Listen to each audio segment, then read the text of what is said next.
같은 주식장, 내일장에서 승리할 수 있는 전략을 제시해드리는 스타고즈 투나잇의 임민소입니다. 저희 방송은 매일 1시간씩 여러분들 찾아뵙고 있는데요. 지금 하단에 나가고 있는 플랫폼 통해서 소통이 가능하십니다. 또 너튜브 댓글창 열려 있으니까요. 많은 의견 내주시면 최대한 수렴할 수 있도록 해볼 테니까요. 많은 의견 부탁드리겠습니다. 먼저 작전명 시크릿이 준비되어 있습니다. 오늘은 금요일이죠. 4가지 작전 통해서 이야기 나눠보고 다음 주에는 어떤 종목 그리고 어떤 섹터가 갈지까지 짚어보도록 하겠습니다. 또 돌격 내일장도 오늘 있습니다. 송가람 매니저 수익률이 굉장히 좋습니다. 오늘은 또 어떤 종목을 가지고 올지까지도 짚어보도록 할게요. 먼저 이혜린 아나운서와 함께 오늘 마감 상황 짚어보도록 할게요. 안녕하세요. 작전명 시크릿의 비밀 요원 이혜린입니다. 먼저 오늘 우리 시장 어떤 분위기였는지 지수부터 살펴보겠습니다. 그간 시장을 힘들게 했던 2차 전지주의 반등으로 오늘 시장은 기분 좋게 마무리를 했습니다. 먼저 코스피 지수부터 살펴보겠습니다. 오늘 0.33% 상승하면서 2478.56포인트로 2500선 가까이에 다가가는 분위기였습니다. 또 오늘 상승한 종목은 조선과 무역 업종이 상승하면서 5,502종목, 하락한 종목은 313개 종목이었습니다. 또 수급 보시면 개인의 반발 매도세를 보이면서 3,915억 원을 덜어냈는데요. 하지만 외국인이 오늘 6거래일 연속 담아내면서 3,789억 원, 기관은 68억 원 동반 매수세를 보였습니다. 이어서 코스닥 지수도 살펴보겠습니다. 오늘 코스닥의 상승세가 컸습니다. 보시면 1.64% 상승하면서 837.24포인트로 거래를 마쳤는데요. 특히 2차 전지주는 외국인과 기관의 매수세가 크게 보였습니다. 오늘 상승한 종목은 994개였고요. 하락 종목은 556개였습니다. 또 보시면 개인이 1,592억 원, 기관은 51억 원 동반 매도했지만 외국인이 1,785억 원을 담아주면서 코스닥 지수도 기분 좋게 마무리를 했습니다. 오늘 꼭 짚어봐야 할 이슈 하나씩 확인해 보겠습니다. 먼저 첫 번째 이슈입니다. 제4통신사를 결정하는 5G 주파수 경매가 계속되고 있는데요. 이 주파수 대역 경매에는 세종텔레콤이 첫날 중도 포기를 선언하면서 스테이지X와 마이모바일의 양사 구도로 좁혀졌습니다. 또 오늘 오전 9시부터 주파수 2일차 경매가 진행됐는데요. 최대 50라운드 중 오늘 14라운드까지 797억 원을 기록했습니다. 이번 2차에서도 제4이동통신사 승자가 나오지 않아서 다음 주 월요일 15라운드부터 진행될 예정인데요. 주파수 할당 선정 방식이 기존의 허가제에서 등록제로 바뀌면서 재무 건전성 심사를 사전에 거치지 않았습니다. 그만큼 이들 법인의 재정 능력을 둘러싼 우려도 제기되고 있는데요. 오늘 세종텔레콤은 중도 포기를 선언했다는 소식에 주가가 25.6% 급락하는 모습을 보였습니다. 관련 내용 잠시 뒤에 살펴보겠습니다. 두 번째 이슈 짚어보겠습니다. 네, 중국의 대규모 경기 부양책을 발표하면서 과연 건설 기계주는 어떻게 될까요? 지난 22일 중국이 증시 부양책을 쏟아냈죠. 어제는 중국 인민은행이 지준율을 0.5%포인트 인하했습니다. 시장에 약 1조 위안의 유동성을 제공하겠다고 밝히면서 전반적인 중국 경제 회복에 대한 기대감이 높아졌는데요.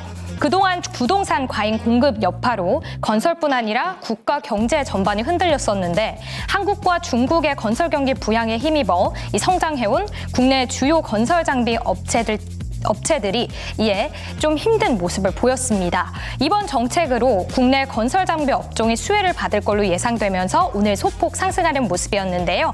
이 중국의 금융당국은 디플레이션 위험을 억제하기 위해서 증시 부양책을 쏟아내고 있는 만큼 오늘의 수혜 업종은 어떤 게 있을지 앞으로의 전망 잠시 뒤에 나눠보겠습니다. 이어서 세 번째 이슈 짚어봅니다. 세 번째 이슈는 AI 시장을 뛰어드는 SK텔레콤입니다. SK텔레콤 AI 개인 비서 앱 ADAT 들어보셨죠?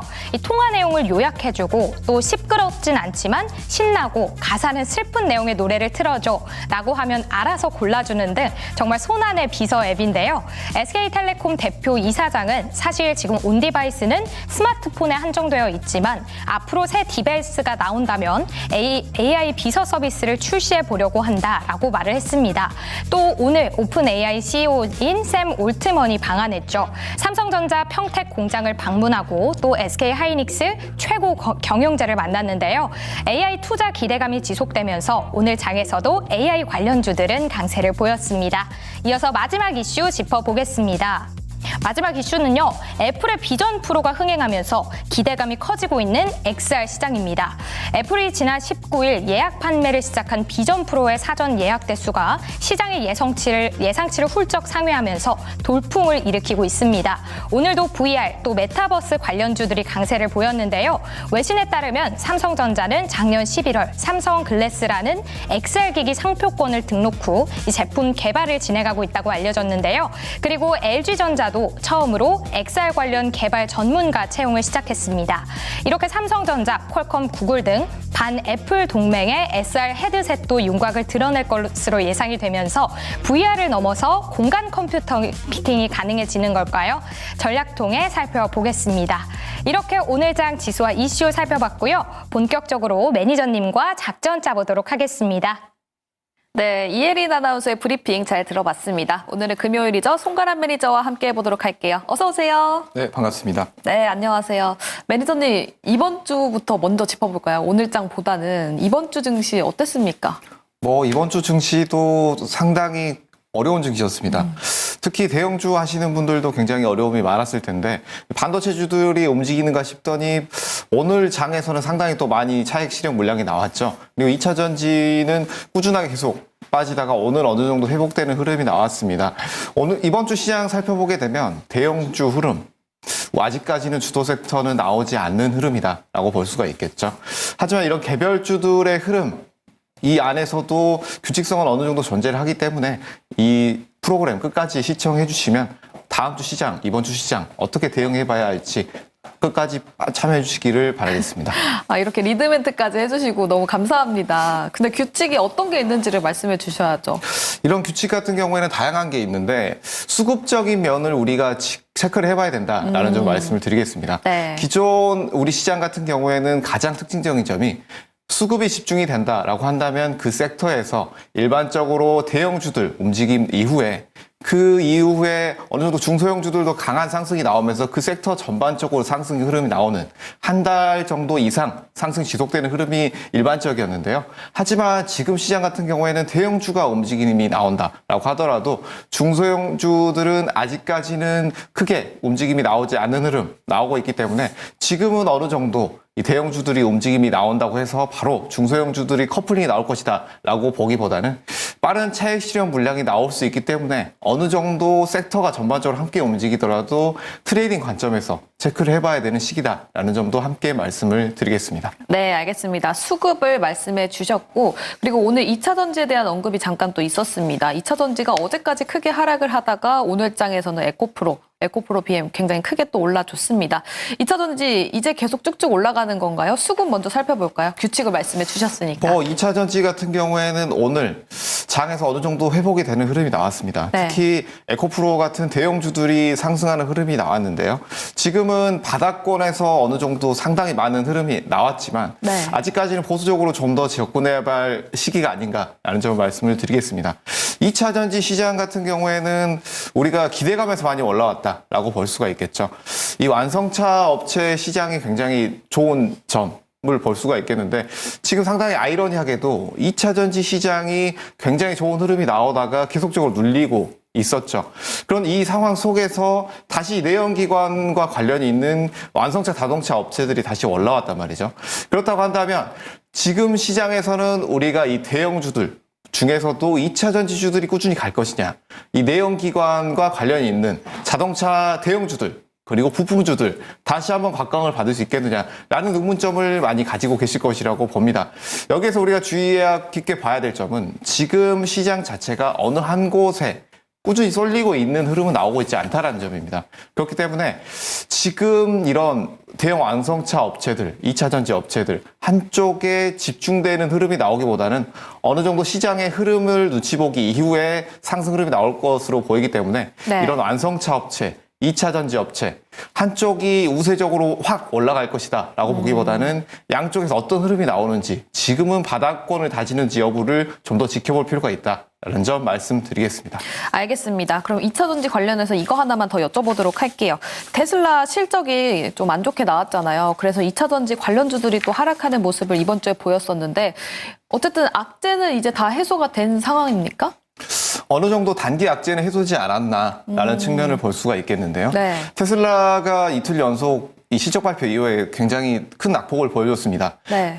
큰 낙폭 이후에 국내 시장이 다시 반등이 나왔는데 아무래도 우리 2차 전지주들은 선반영 측면에서 굉장히 많이 떨어졌기 때문에 반등이 나오지 않겠느냐라는 측면을 볼 수가 있겠습니다.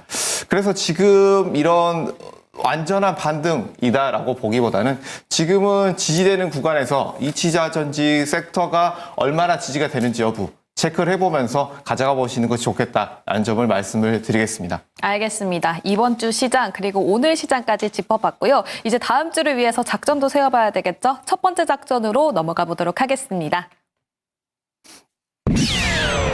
네, 첫 번째 작전명 5G 새로운 주인을 찾아라입니다. 2차전에 올랐습니다. 5G 주파수 경매 관련해서 이야기가 또 스멀스멀 올라오고 있는데요. 먼저 이 5G 주파수 경매가 정확히 어떤 겁니까? 5G 주파수 경매 같은 경우에는 기존의 이런 초고역대 주파수 통신 기술에 비해서 최저 100메가 bps에서 이제 20기가 bps까지 속도가 늘어나는 차세대 주파수 주역대라고 할 수가 있겠습니다. 이런 5G, 6G가 실현이 된다라고 한다면 앞으로 더 나은 통신 환경 그리고 빠른 속도 더 늘어날 수 있겠다라는 점을 볼 수가 있겠죠.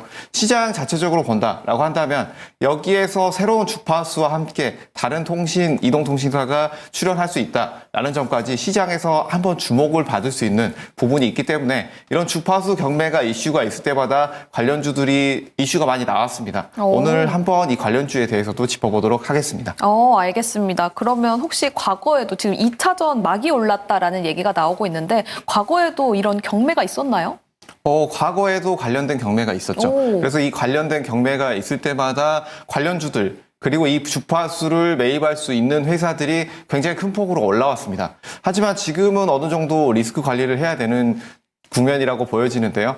그 예로 보자면 오늘 세종텔레콤 같은 경우에는 여기에서 경쟁에서 이탈이 나오지 않겠느냐라는 우려를 통해서 굉장히 큰 낙폭을 보여줬습니다. 네. 그리고 이 회사들 같은 경우에 시총이 크지 않은 회사들이 굉장히 많이 있기 때문에 지금은 이런 것들의 회사, 시총이 특히 크지 않은 회사들은 상승 이후에 크게 낙폭을 높일 수 있기 때문에 지금은 어느 정도 주의를 해야 되는 구간이다라는 점도 말씀을 드리겠습니다. 알겠습니다. 지금 찾아보니까 2018년, 2019년 이때 조금 핫했던 것 같은데 장비주도 있고 통신주도 있는데 어느 쪽을 조금 더 유망하게 보시는지 궁금합니다.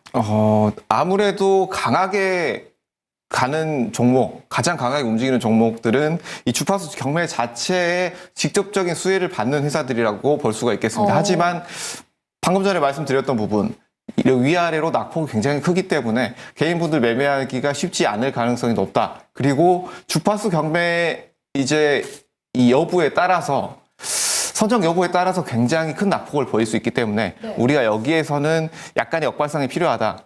여기에서 이런 경매에 직접적으로 참여하지 않은 업체들도 수혜를 입을 수가 있다라는 점을 말씀을 드릴 수가 있는데 이 장비주들 같은 경우에는 이 주파수 경매를 할 때 보면 5G 같은 경우에는 이 리스트가 주파수 경매 첫 번째 이루어졌죠. 그 다음으로는 시범 서비스, 다음으로 장비 발주가 있었습니다. 이 장비 발주 같은 경우에는 기지국을 만들면서 이 장비 발주 이후에 상용화가 이루어지기 때문에 이런 장비 발주가 필수적인 부분이다라는 점에서 장비주들은 어떤 쪽에서 주파수 경매를 낙찰을 받는다라고 하더라도 필연적으로 좋은 흐름이 나올 수밖에 없다라는 부분을 볼 수밖에 없기 때문에 이런 장비주들 중에서도 좋은 기술력을 가지고 있는 회사, 납품하고 있는 회사, 지금 주목을 하실 필요가 있다라는 점 말씀드리겠습니다. 네, 장비주 관련 종목들은 조금 후에 여쭤보도록 하고요. 보니까 미국도 2024년 주파수 경매에 돌입할 가능성이 높다라고 하는데 미국에서도 그런 이슈가 있으면 우리나라 시장도 덩달아서 수혜를 볼 수 있는 가능성이 있나요?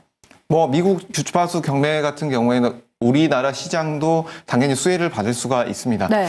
뭐 수출 경력을 가지고 있는 회사들은 많지는 않지만 미국 주파수 경매로 인해서 여기에도 이제 기지국 설치를 해야겠죠. 네. 기지국 설치 이후에 상용화가 진행되는 부분이기 때문에 이런 상용화가 진행된다라고 한다면 이 미국 그리고 그 해외 쪽에서의 경매 진행된다고 한다면 우리나라 관련주들도 좋은 흐름이 나올 수 있다. 이 장비주들은 우리가 해외 관련주들을 움직일 때도 꾸준히 지켜볼 필요가 있다라는 점 말씀드리겠습니다. 알겠습니다. 우리나라 내에서도 수혜를 좀 받을 수 있고 미국으로 수출을 하면서 덩달아서 플러스로 수혜를 받을 수 있는 종목들을 살펴보면 좋을 것 같습니다. 그럼 장비주를 좀 탑픽으로 가지고 계신가요? 네, 장비주들을 지금 탑픽으로 가지고 있습니다. 어떤 종목인가요? 장비주들 중에서 이제 KMW나 PPI 같은 장비주들 지금은 지켜볼 필요가 있다라는 점 말씀을 드리겠고 네. 그리고 장비주들 중에서도 기술력이 있지만 지금 크게 움직이지 않은 이제 보합권에서 지지 나오고 있는 회사들도 많이 있기 때문에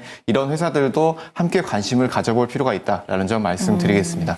그런데 말씀을 해주신 것처럼 변동성이 강할 수도 있잖아요. 만약에 장중에 대응을 못 하시는 분들이라면 지금 5G 테마주라고 해야 될까요? 테마주에 들어가지 않는 게 더 좋을까요? 아니면 그래도 도전해보는 게 좋을까요? 도전을 해보신다라고 한다면 단기 다음 주에 어느 정도 갭상승이 나온 이후에 거래 대금을 체크를 해보시는 것이 좋겠다라는 점 말씀을 드리겠는데요. 네. 우리가 이 단기 테마주들을 접근을 할 때 어떤 점들을 봐야 되냐라고 한다면 이 두 가지를 말씀을 드릴 텐데 첫 번째는 바닥권에서 거래 대금을 늘리면서 꾸준히 올라왔는지 여부, 이 여부가 가장 중요합니다. 그래서 이 바닥권에서 어느 정도 거래 대금이 나온 종목군들 같은 경우에는 리스크 관리 측면에서 비중 축소는 필요하겠지만 꾸준히 이탈 나오지 않는다면 가져가 볼 필요가 있다라는 점 말씀드리겠고요.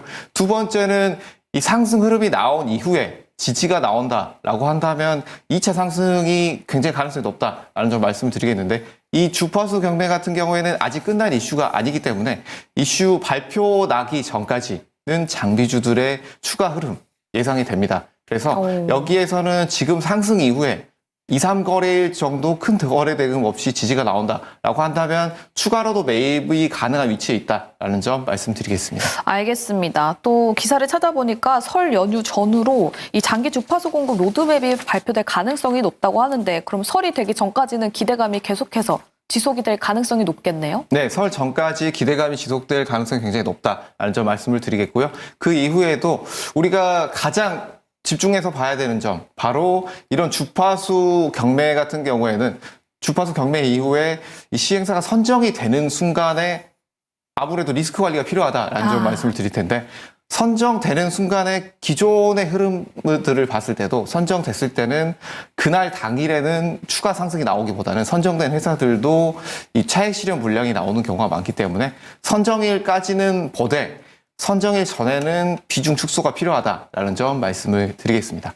알겠습니다. 관련해서 종목은 KMW, PPI를 주목해보자라고 말씀을 주셨는데요. 지금 댓글창에서도 그렇지, 저게 중요합니다. 바닥권에서 거래 대금을 확인해봐야 된다. 이렇게 댓글을 주셨습니다. 매니저님께서도 말씀을 해주셨던 것처럼 다음 주에 크게 또 상승이 나온 후에 바닥으로 갔을 때 그 바닥권에서 거래 대금을 확인해보시면 좋을 것 같고요. 거기에다가 또 크게 올라갔을 때는 상승을 지지하는 흐름이 있는지 그 부분 체크해 보시면서 투자해 보시면 좋겠습니다. 그럼 두 번째 작전으로 넘어가 보도록 할게요. 네, 두 번째 작전명입니다. 새로운 이슈 섹터의 등장입니다. 일단 뭐 상승한다라고 확정을 지을 수는 없겠습니다만 건설 기계주가 조금 움직이는 흐름을 보였습니다. 이게 중국 경기랑 좀 연관이 있다고요? 뭐 중국 경기 관련된 종목들, 섹터들 지금은 전반적으로 굉장히 유망하다라고 보고 있는데요. 그 중에서도 저는 이 건설 기계 쪽 주목해 볼 필요가 있다라는 점 말씀을 드리겠습니다. 어떤 점에서 건설 기계주를 주목해야 돼요? 이 경기가 회복된다라고 한다면 이 경기 회복 이후에 우리가 꾸준히 올라올 섹터가 바로 건설 섹터, 부동산 이쪽 회복이 될 것이다 라고 볼 수가 있을 텐데 네. 지금 중국 경기가 악화 일로를 걸으면서 굉장히 안 좋았던 쪽이 부동산 쪽입니다. 그쵸. 이 부동산 쪽, 많았고. 그렇죠. 부동산 쪽과 건설회사 함께 안 좋았는데요. 이런 흐름들 아무래도 금리 인하라든지 그 외에 경기가 어느 정도 회복이 된다라고 한다면 지금은 이 건설 쪽을 우리가 주목해 봐야 되지 않나라는 점을 말씀을 드릴 텐데 여기에서 가장 주목해 봐야 할 섹터가 이 건설 쪽이 활성화된다라고 한다면 바로 수혜를 입을 수 있는 쪽이 바로 이 건설 기계 쪽이다라고 볼 수가 있겠습니다. 중국 쪽의 중장비들 지금 상당히 노후화되어 있다라고 지금 알려져 있는데요. 그렇다고 한다면 지금 이런 건설 경기가 살아난다고 했을 때 바로 어느 정도 수혜를 받을 수 있는 쪽, 바로 이 건설 기계 쪽 교체 수요가 아닐까라는 점 말씀을 드리겠습니다. 중국의 건설 장비 업체들의 그 장비가 많이 노후화되어 있기 때문에 중국 경기가 전반적으로 살아나면 건설이 살아날 것이고 그 노후화된 장비를 교체하면서 우리나라 건설 기계주들이 좀 수혜를 입을 것이다라고 말씀을 주셨는데요. 그러면 아무래도 중국 쪽으로 수출이 제일 많은 종목들을 보는 게 가장 좋겠네요. 네, 수출이 굉장히 많은 종목들을 보는 것이 맞겠고요. 그리고 대형 중장비 업체 이쪽에서 건설 장비에 관련된 업체들을 우리가 지금은 주목을 해볼 필요가 있다라는 네. 점 말씀을 드리겠습니다. 알겠습니다. 현재는 지금 주가 위치는 어떻습니까? 전반적으로? 전반적으로 어느 정도 바닥권에서 상당히 올라왔지만 지금 회사들의 밸류에이션에 대비했을 때는 아직까지는 크게 올라온 부분은 아니다라는 점에서 지금은 어느 정도 이 밸류에이션 고려했을 때 추가로 매수도 가능한 구간이다라고 보여집니다. 그러면 거래 대금은 어때요? 방금 배웠거든요. 네, 거래 대금 같은 경우에는 아직까지는 거래 대금 그렇게 크지 않습니다. 이 중장비들 중에서 이 대형주들 같은 경우에 거래 대금 상당히 나오고 있지만 네. 그 외에 중소형주들 같은 경우에 거래 대금 크게 나오고 있지 않은 측면이 있는데 그렇다고 한다면 이 HD 현대건설기계 같은 이런 대형주들 이 중장비 기계주들 중에서 대형주들 한번 지금은 노려보는 것이 어떨까라는 점도 함께 말씀드리겠습니다. 대형주를 좀 노려보면 좋다라는 인사이트까지 얻어봤는데요. 근데 또 보니까 두산밥켓은 실적이 또 괜찮은 것 같아요. 이 부분 어떻게 두산밥켓 같은 경우에도 국내에서 우리가 지금 굉장히 판매를 잘하고 있는 쪽 바로 방산이죠. 방산이 굉장히 좋은 점은 이 매출가가 이 수출가가 굉장히 높습니다. 그 외에도 또 한 가지 판매 이후에도 이 교체 수요가 굉장히 많다. 이 AS 수요가 굉장히 많다라는 점인데요. 두산밥켓 같은 경우에도 중장비를 이렇게 해외 수출하는 부분 여기에서 굉장히 많은 수출이 나오고 있다라는 점도 볼 수가 있겠지만 그 외에 이런 굴삭기 부품들의 교체 수요도 나와 있기 때문에 이런 교체 수요 그리고 지금의 수출 호조 살펴본다면 여기 관련된 업체들 지금은 굉장히 좋은 흐름이 추가로 나올 수 있다라는 점도 말씀을 드리겠습니다. 좀 24년 실적은 감익이 확실해 보이기는 하는데 그 감익의 폭이 크지는 않을 거다라는 또 전망이 있잖아요. 이 부분을 꼭 부정적으로는 안 봐도 되는 거죠? 지금 어느 정도 이 부분은 부정적으로도 어느 정도 볼 수 있지만 지금 전체적으로 시장 자체가 네. 바닥을 찍지 않았느냐라는 전망이 굉장히 많이 나오고 있습니다. 네. 지금 금리 인하는 예정이 돼 있는 측면이고 그렇다고 한다면 중국에서도 지금 적극적으로 어느 정도 경기 부양의 의지를 가지고 있다라는 측면에서 경기 부양을 하려면 어느 정도 건설 쪽에 힘을 실을 수밖에 없다라는 측면을 본다라고 한다면 이쪽 건설기계 업체 수출 중국 쪽에서 좀 더 늘어날 것이다라는 전망 그리고 북미 수출도 성장세가 지속해서 늘어나고 있다라는 점에서 본다고 한다면 지금의 밸류에이션은 상당히 저평가되어 있다라고 볼 수가 있겠습니다. 알겠습니다. 중국 경기가 살아나면서 전반적인 건설주 그리고 건설기계 장비주까지도 수혜를 볼 수 있다라는 전망 들어봤는데요. 그럼 관련 종목은 어떤 게 있을까요? 네, 관련 종목으로 H 현대건설기계 를 주목을 해볼 필요가 있다라는 점 말씀을 드리겠습니다. 알겠습니다. HD 현대건설기계까지 이야기 들어봤고 또 중국 경기와 관련해서 이거 하나만 더 여쭤보도록 할게요. 이게 디플레이션 위험을 억제하기 위해서 중국이 굉장히 힘을 쓰고 있잖아요. 때문에 중국 경기가 살아나면 다시 원유 가격이 상승하지 않을까? 이런 시각도 존재해요. 그렇죠? 어느 정도 경기가 활성화된다라고 한다면 필연적으로 원유 가격은 상승할 수밖에 없겠죠. 왜냐하면 이 경기가 활성화된다라고 한다면 물류량도 늘어나고 그 외 산업 전반적으로 잘 돌아가고 움직임이 늘어난다라고 볼 수가 있겠습니다. 그렇게 된다면 필연적으로 이 석유를 많이 사용할 수밖에 없고 이 석유 화학 제품은 산업 전반적으로 사용되는 품목이기 때문에 어느 정도 이 유가의 상승 나올 수밖에 없겠다라는 점을 볼 수가 있겠습니다. 하지만 우리가 단기로 본다고 한다면 어느 정도 상승은 나오겠지만 네. 중장기적으로 본다고 한다면 이 경기 활성화에 따른 원유 상승 측면보다는 지금은 이 중동 지역 그리고 미국 네. 이쪽에서의 분쟁 부분 그리고 여기에서 증산, 감산 부분을 우리가 체크를 해봐야 된다.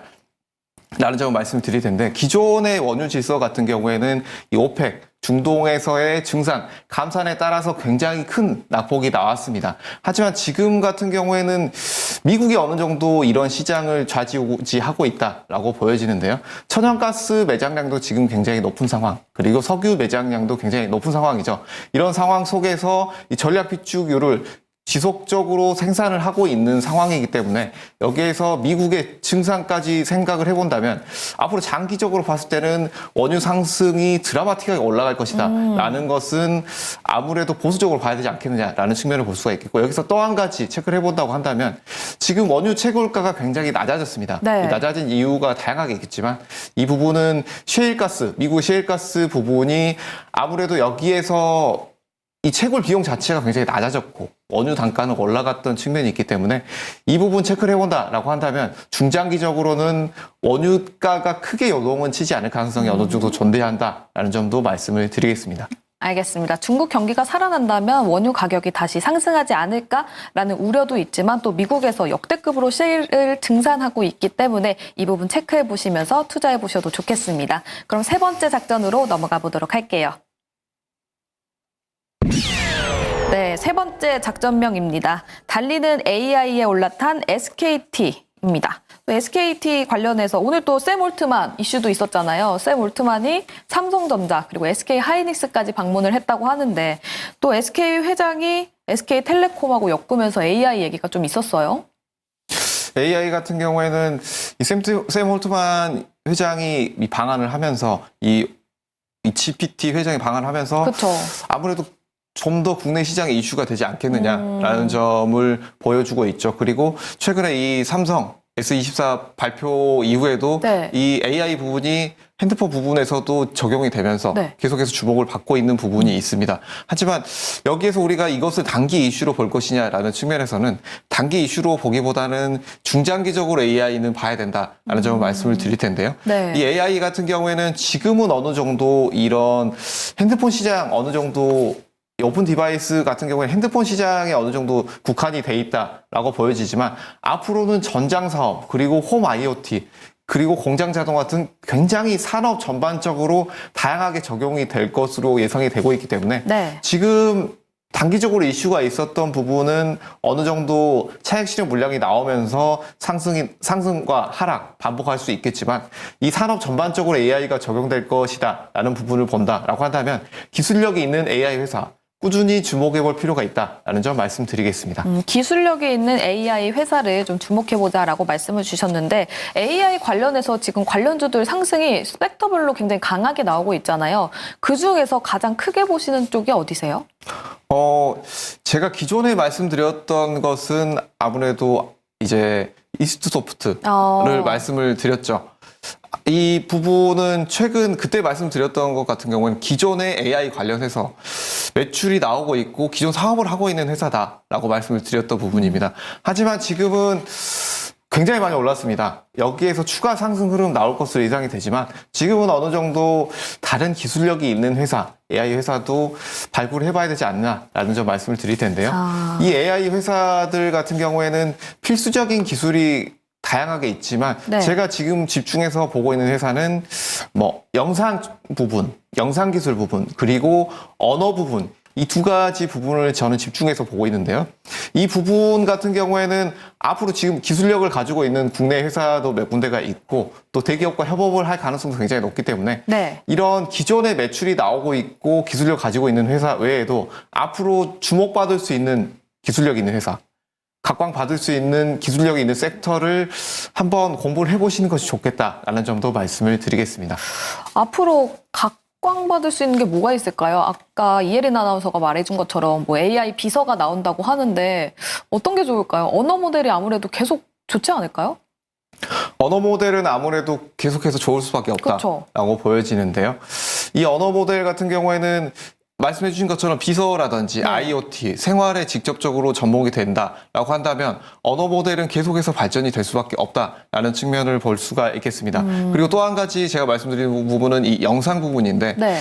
아무래도 AI가 어느 정도 지금은 AI가 주목을 받고 있는 부분이 기존에 우리가 AI가 머신러닝을 통해서 어느 정도 학습 능력을 보여줬다라고 한다면 지금은 굉장히 더 큰 학습 능력을 보유하고 있고 이 소스들도 늘어나고 있다라는 측면에서 더 각광을 받을 것이다라고 보여지고 있는데 이 학습을 위한 데이터 학습을 위한 필수적인 것이 바로 이 언어 부분이라고 할 수가 있겠습니다. 네. 언어 부분 같은 경우에는 지금 뭐 북미라든지 해외 같은 경우에는 이 언어들의 다양한 이 자료들이 많이 있지만 국내 같은 경우에는 아무래도 국내 언어에 대한 이 자료는 아직까지 부족한 상황이기 때문에 네. 이 부분에 있어서 굉장히 앞으로 발전이 빠를 것이다. 그리고 언어 부분, 그리고 영상 부분에 있어서도 이 AI가 영상을 처리하면서 우리 실생활에서 어떤 부분을 적용할지 여부도 우리가 볼 수 있기 때문에 이 두 부분, 기술력 있는 회사들을 주목해 볼 필요가 있다라는 점 말씀을 드리겠습니다. 저는 언어는 이제 확실히 알겠거든요. 근데 영상이 AI에 어떻게 접목될지가 궁금한데 어떤 거예요? 막 이렇게 홀로그램 나오는 거 이런 거예요?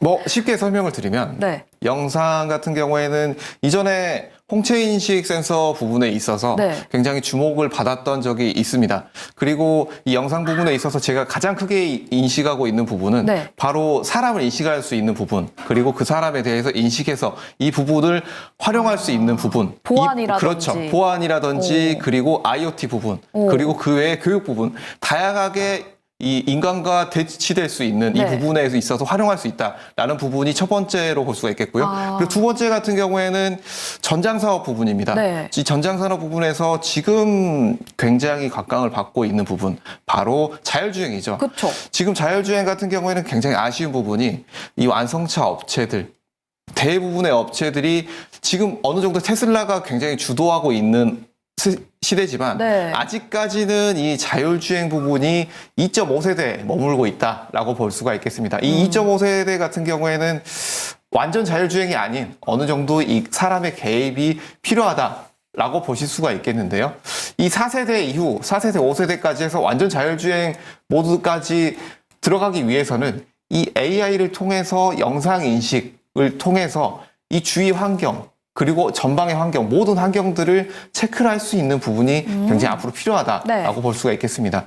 이런 것들을 처리하는 부분이 바로 AI에서 이 영상 인식을 통해서 처리하는 부분이 있기 때문에 이 부분도 앞으로의 산업에서 굉장히 크게 성장할 가능성이 있다는 부분을 함께 말씀드리겠습니다. 말씀 들어보니까 요즘에 뭐 로드뷰 이런 것도 있잖아요. 지도를 찾을 때 지금 직접 검색을 해서 마우스로 찾아가잖아요. 근데 AI가 접목이 되면 또 거기 지금 상황 어떤지 알려줘 이러면 날씨 상황도 알 수 있고 실시간으로 알 수도 있겠네요. 네, 말씀해 주신 것처럼 이 로드뷰처럼 실시간으로도 적용을 할 수 있고 네. 그리고 이 다양한 부분, 영상 촬영된 부분을 이 AI가 분석을 해서 그 부분에 어떤 이슈가 있는지 사고 여부라든지 네. 그리고 이쪽 부분에서 어떤 부분으로 이동을 해야 될지 여부까지 AI가 판단을 해주기 때문에 이 부분도 산업 전반적으로 확장될 가능성이 굉장히 높다라는 점 말씀드리겠습니다. 여기서 근데 갑자기 생각이 난 게 그래서 그런가 테슬라 CEO 일론 머스크가 트위터를 인수한 게 그 데이터를 가지기 위해서 인수를 했다라는 이야기도 있잖아요. 거기서 하는 사람의 언어 데이터를 모집하고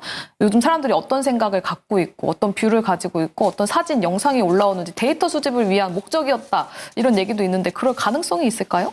그럴 가능성이 충분히 존재합니다. 뭐 많은 분들이 지금 잘 모르시는 분들이 있는데 이 챗GPT 같은 경우에 시작했던 같이 멤버가 이제 뭐 머스크이기 때문에 어느 정도 그렇지만 지금은 어느 정도 마이크로소프트에 매각을 하면서 그쵸. 굉장히 아쉬워하고 있는 부분이죠. 네. 그렇지만 이 머스크 같은 경우에는 아직까지도 AI 부분에 굉장히 크게 관심을 가지고 있고 데이터 부분에도 관심을 가지고 있기 때문에 그 부분도 충분히 가능성이 있다라는 점 말씀드리겠습니다. 알겠습니다. 그럼 AI 관련해서 보시는 관심 종목 있으십니까? 이 AI 관련해서는 관심 종목이 이 알체라 그리고 바이브 컴퍼니를 지금 주목하고 있기 때문에 이 두 종목 어떤 기술력 가지고 있는지 한번 체크를 해보시는 것이 좋겠다라는 점 말씀을 드리겠습니다. 알겠습니다. AI 관련해서는 알체라 그리고 바이브 컴퍼니를 주목해보자라는 이야기까지 들어봤습니다. 그럼 네 번째 이슈로 넘어가 보도록 할게요. 네 번째 작전명입니다. 애플이 밀어주는 XR입니다. 일단 시작은 애플이 비전 프로로 XR, 시작은 불은 붙였습니다. 근데 여기에 반하는 곳들이 있죠. 삼성전자, 퀄컴, 구글이 동맹을 맺었어요? 네, 지금 동맹 맺고 지금 준비를 하고 있죠. 네. 삼성 같은 경우에는 XR 기기를 7월경 출시를 할 예정에 있기 때문에 이런 동맹을 통해서 더욱 더 좋은 기술력이 있는 제품 나올 수 있지 않을까라는 점을 볼 수가 있겠습니다. 삼성전자, 퀄컴, 구글 이렇게 동맹을 맺어도 저는 뭔가 애플이 이길 것 같거든요. 어떻게 생각하세요? 비전 프로 같은 경우에는 지금까지 없었던 XR 기기 중에서는 굉장히 혁신적인 기술력을 가진 제품이라고 볼 수가 있겠습니다. 네. 하지만 지금 아직까지 삼성이 7월경 발표를 하기로 한 제품의 윤곽이 드러나지 않았다는 점에서 어느 정도 지금은 애플이 이 제품, XR 제품에 있어서는 선도적인 역할을 그쵸. 했고 시장도 완전히 장악하지 않았나라는 측면을 보실 수가 있기 때문에 7월에 삼성 제품이 어떻게 나오는지 여부 체크를 해보실 필요가 있다라는 점 말씀을 드리겠습니다. 알겠습니다. 이 비전 프로의 사전 예약 대수가 시장 예상치를 훌쩍 또 넘어섰다고 합니다. 그만큼 많은 사람들이 관심을 두고 있는 것 같은데 7월에도 삼성전자가 XR 관련해서 또 신제품을 내놓는다고 하니까요. 이 부분 꼭 실용이 되는지 이 부분 체크해 보시면 좋을 것 같고요. 때문에 오늘장에서 XR 관련주들이 굉장히 크게 올라갔습니다. 상한가 가는 종목도 있었는데 지금 접근하기는 좀 늦었나요? 지금도 아직까지 크게 움직이지 않은 종목들이 있기 때문에 그 종목들은 한번 볼 필요가 있다라는 점 말씀드리겠고요. 상한가 조한 종목은 다음 주에도 추가로 좋은 흐름이 나올 가능성이 굉장히 높습니다. 왜냐하면 지금 이 XR 같은 경우에는 단순한 이슈로 끝나는 것이 아니라 메타버스에 관련해서 움직임이 나오는 것이기 때문에 이런 XR 제품 발표 외에도 관련된 메타버스 이슈가 나올 때마다 좋은 움직임이 나올 가능성이 굉장히 높다라고 말씀을 드리겠습니다. 이 메타버스 같은 경우에는 메타버스 얘기는 많이 들어보셨을 텐데 많이 들었죠. 정확한 뜻은 알고 계신 분이 드뭅니다. 그럼 메타는 많이 들어보셨죠? 네. 메타가 바로 가상, 초월이라는 뜻입니다. 네. 그리고 메타버스의 버스는 유니버스에서 그쵸. 나왔는데요. 유니버스는 말 그대로 우주죠. 바로 이 가상된, 초월된 새로운 세상이 열린다라는 점입니다.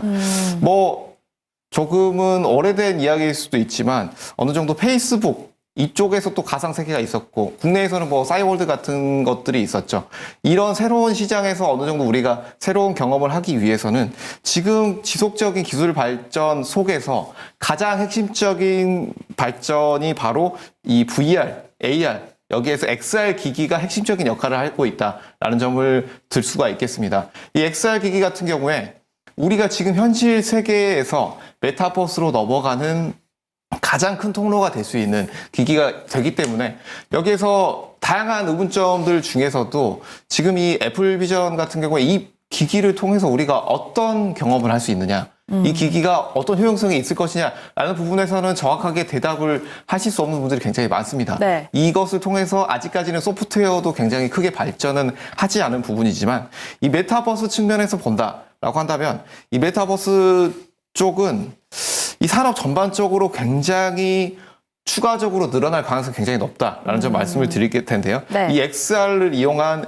HMD, 이 헤드업 디스플레이죠. 이 우리가 여기에서 이 헤드업 디스플레이를 통한 XR을 경험을 공유를 한다라고 한다면 단순히 이 가상현실에서 우리가 새로운 체험을 하고 즐긴다라고 보기보다는 여기에서 굉장히 큰 새로운 사업이 파생이 될 수 있다라는 점을 말씀을 드리겠습니다. 무슨 사업이요? 여기서 첫 번째로 원격 의료 부분이 있겠죠. 원격 의료 같은 경우에는 어느 정도 지금은 이제 채팅 서비스를 이용해서 이 부분에 있어서 어떤 증상이 있기 때문에 어떤 부분이 있다라고 말씀을 드리겠지만 실제로 우리가 이 부분에 있어서 영상을 통해서 본다라고 한다면 훨씬 더 좋은 경험을 할 수가 있겠죠. 네. 그리고 그 외에도 이 단순한 이 원격 진료의 금융 그리고 산업, 그리고 교육 부분, 다양한 산업 전반적으로 이 메타버스가 활용될 수 있는 측면이 있기 때문에 이 부분에 있어서 산업 전반적으로 패러다임을 바꿀 수 있는 XR 기기가 될 가능성이 높다라는 측면에서는 이 단순히 어느 정도 테마성으로 지금은 이 관련주들이 움직였지만 중장기적으로 기술력이 있는 회사 꾸준히 지켜볼 필요가 있다라는 점도 말씀을 드리겠습니다. 알겠습니다. 원격 의료 그리고 교육 관련해서도 얘기를 해주셨는데요. 일단 또 아무래도 킬러 콘텐츠가 나와야 된다라는 이야기도 있었습니다. 그럼 XR과 관련해서 콘텐츠주는 유망하게 보십니까? 콘텐츠주들은 아직까지는 지금 어느 정도 주목을 받고 있는 회사는 없다라고 보이는데 네. 하지만 발전 가능성은 굉장히 높다라고 보여지는 게 지금 이 시장 자체가 확장성이 굉장히 높고 그리고 기회가 굉장히 열려있는 시장이다라고 그쵸. 보여집니다. 그래서 지금 우리가 콘텐츠 기술력을 가지고 있는 회사들이 국내에도 굉장히 많이 있기 때문에 이런 회사들이 여기에 납품을 하거나 앞으로 성장을 하게 된다라고 한다면 충분히 크게 주목을 받을 수 있는 가능성이 높다라는 점도 말씀드리겠습니다. 알겠습니다. 어떤 기능에 의해서 이 비전 프로 2D 영상도 3D로 바꿀 수 있다고 저 알고 있거든요. 이 부분 맞나요? 이 부분은 이제 MX라고 해서 네. 혼합 현실이라고 할 수가 있겠는데요. 네. 이 혼합 현실 같은 경우에는 기존의 AR 그리고 VR에서 넘어간 이런 증강현실에서 혼합 현실, 이런 현실과 가상을 연결한다라고 할 수가 있는 거죠. 네. 2D 그리고 3D 그리고 현실까지 연결을 하면서 네. 이런 초감각형 기술을 적용을 한다라고 볼 수가 있을 텐데 네. 뭐 간단하게 예로 들면 4D 영화 보신 적 있으실까요? 그쵸, 네. 그렇죠. 이 4D 영화를 보게 된다면 여기서 우리가 단순히 이 3D 화면뿐만이 아니라 뭐 촉각, 시각, 이 청각 그리고 이런 향기까지 나오는 부분, 네. 이런 다양한 기술력을 통해서 이 혼합 현실이 나오게 된다면 이 부분에 있어서도 굉장히 산업 전반적으로 주목을 받을 수 있겠다라는 점도 말씀을 드리겠습니다. 지금 XR 헤드셋 관련해가지고 게임주 이야기도 나오고 있고 콘텐츠 관련주 이야기들도 나오고 있는데요. 이 부분 어떻게 성장하는지를 계속해서 체크해 보셔도 좋을 것 같습니다. 하나만 더 여쭤봐도 될까요? 디스플레이 관련주는 어때요?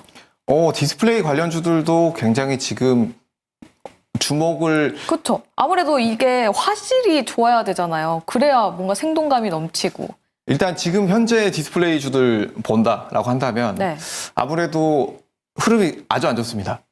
왜냐하면 진짜요? 네. 이 대형주들 비롯해서 이 디스플레이주들도 경기 흐름에 굉장히 큰 영향을 받는 섹터죠. 그래서 이 디스플레이주들도 어느 정도 지금 굉장히 크게 하락을 했던 부분이 있는데 이 디스플레이주들 같은 경우에는 앞으로 이런 이 가상현실로 인해서 관련해서 이런 디스플레이들이 주목을 받을 것이다 라고 보여지는데 이 디스플레이의 하락 측면 이유를 짧게 두 가지 보면 첫 번째는 경기 문제, 두 번째는 이 휴대용 디바이스들의 판매 저조 이 두 가지를 볼 수가 있을 텐데 네. 지금 우리가 여기서 바닥권을 찍었다고 생각하고 두 가지 상승 측면을 본다면 이 XR 부분에서의 기기에서의 추가적인 활용 그리고 또 한 가지 그리고 여기에서 이 전장산업 부분을 우리가 체크를 해봐야 될 텐데 이 전장산업 부분을 본다면 차량에 보면 굉장히 지금 다양한 디스플레이가 들어가고 있습니다. 네. 그렇다면 이런 소형 디스플레이 부분에 있어서 추가로 수요 부분이 나올 수가 있기 때문에 전장산업 부분에서 디스플레이 같은 경우는 전장산업 부분에서의 맞아요. 수요 증가를 네. 체크를 해보시는 것이 어떨까라는 점을 말씀을 드리겠습니다. 알겠습니다. XR 헤드셋 관련해서 여러 가지 짚어봤습니다. 콘텐츠주 이야기도 해봤고요. XR 가상현실 이야기도 해봤고 디스플레이까지 짚어봤는데 지금 혹시 XR 관련해가지고 보시는 종목, 관심 종목 있으십니까? 네, XR 관련해서 관심 종목 나무가 그리고 동훈 아나텍 이 두 종목 말씀드리도록 하겠습니다. 나무가 너무 많이 올라갔잖아요.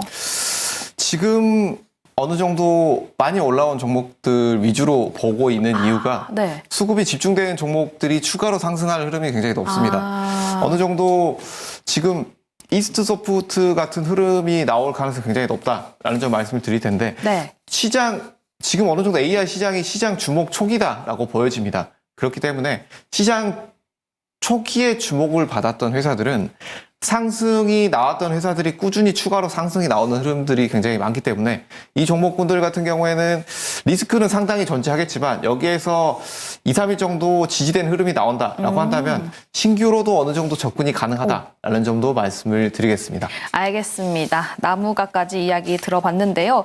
또 상승할 때는 그 지지선을 꼭 확인해야 된다고 하니까요. 이 부분 꼭 체크해 보시면서 투자하셨으면 좋겠습니다.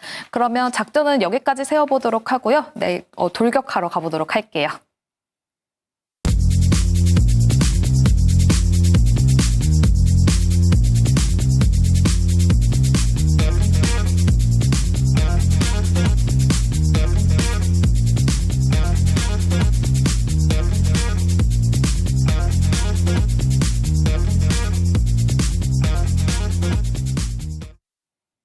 네, 돌격 내일장 시간입니다. 다음 주에는 어떻게 돌격해야 될지 이야기를 나눠보기 이전에 먼저 지난주에 알체라 관련해서 소개를 해주셨습니다. 알체라 리뷰 들어보도록 할게요. 네, 알체라 같은 경우에 인공지능주들 중에서 우리가 주목을 해볼 필요가 있다라는 점 말씀을 드렸죠. 이 회사 같은 경우에는 간단히 다시 한번 소개를 드리자면 인공지능 중에서도 이런 인공지능 AI 솔루션 만들고 있고 얼굴 인식 AI, 이상 상황 감지 AI 그리고 학습 데이터 등 이런 사업들을 영위하고 있는 부분이다라고 말씀드렸죠. 이 부분에 있어서 교육 부분 그리고 전장 산업 부분 그리고 현재 이 AI 기반 다양한 제품에서 활용될 수 있는 기술력을 가지고 있는 회사이기 때문에 꾸준히 주목해보자라고 말씀을 드렸습니다. 뭐 지금은 바닥권에서 지지가 나오고 상승 추세를 이어가고 있기 때문에 보유하고 계신 분들은 좀 더 목표가까지 끌고 가보시는 것이 좋겠다라는 점 말씀을 드리겠고요. 중장기적으로도 볼 수가 있기 때문에 중장기로 보실 분들 같은 경우에는 AI 관련해서 이 영상 관련 기술, 어떤 기술이 있는지 공부를 더 해보시는 것도 좋겠다라는 점도 말씀드리겠습니다. 네, AI 영상 관련해서 계속해서 유망하다라고 말씀을 해주시고 있는데요. 그중에서 종목 알체라 아직까지 상승 여력이 다분하다고 합니다. 목표가 유지해 주시면서 이 부분 체크해 보셔도 좋겠습니다. 그럼 다음 주에는 어떤 종목을 가지고 가면 좋을까요? 어떤 종목 소개해 주시겠습니까? 네, 다음 주 종목 플리토를 가지고 왔습니다. 네, 말씀드렸던 것들 중에 언어 데이터 기술, 언어 기술 지금은 주목해 볼 필요 있다라고 말씀을 드렸는데요. 이 플리토 같은 경우에는 언어 데이터 전문 기업입니다. 이 웹과 앱 플랫폼을 통해서 집단지성 번역, AI 번역 이 부분에 특화된 기술력을 가지고 있기 때문에 이 언어 데이터를 통해서 다국어 번역 그리고 검수 정제 후에 판매하는 기술력을 가지고 있는 회사입니다. 이 회사가 AI 부분에 있어서 언어 모델이 계속 주목을 받게 된다면 꾸준히 매출도 증가하고 주목도 받을 가능성이 굉장히 높다라는 측면을 말씀을 드리겠는데요.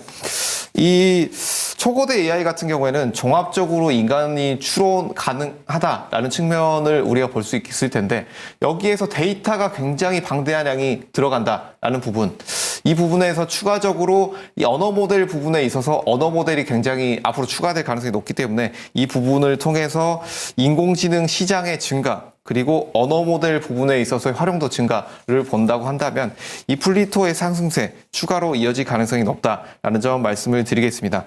플리토 지금 가격대 본다라고 한다면 매수가는 52,000원대 살짝 눌린 가격대에 접근이 가능하고요. 그리고 지금은 어느 정도 상승 흐름이 나왔기 때문에 단기 트레이딩 관점에서 1차 목표가 58,000원 제시해드리도록 하겠고요. 손절가 47,000원 제시해드리도록 하겠습니다. 알겠습니다. 플리토 말씀해 주셨고요. 매수가는 52,000원, 목표가는 58,000원, 손절가는 47,000원 제시해 주셨습니다. 오늘 10% 가까이 오르면서 상승 마감을 했는데 또 단일가로는 4% 넘게 빠진 상황이니까 이 부분 체크해 보시면서 플리토 투자해 보시면 좋겠습니다. 또 송가람 매니저 찾아가는 창구가 따로 있을까요? 네, 네이버 밴드에서 송가람 검색하시면 이제 보실 수 있는 창구가 있습니다. 들어오셔서 현재 각광받고 있는 이 다양한 AI 종목 그리고 다음 주에 지금 개별주들 흐름이 빠르게 움직이고 있기 때문에 여기에서 우리가 옥석 깔기를 통해서 개별주들도 상승하는 종목은 꾸준히 나오고 있으니까 이 개별주들 어떻게 선택을 해야 될지 함께 인사이트 얻어가시길 바라겠습니다. 네, 개별주들의 상승이 이어지고 있을 때 어떤 종목을 선택해야 될지 고민이 되신다면 송가람 매니저 찾아가 보시면 좋을 것 같습니다. 스타거즈 투나잇 준비한 소식은 여기까지입니다. 다음 주에 또 찾아뵙도록 할게요. 시청해주신 여러분 고맙습니다.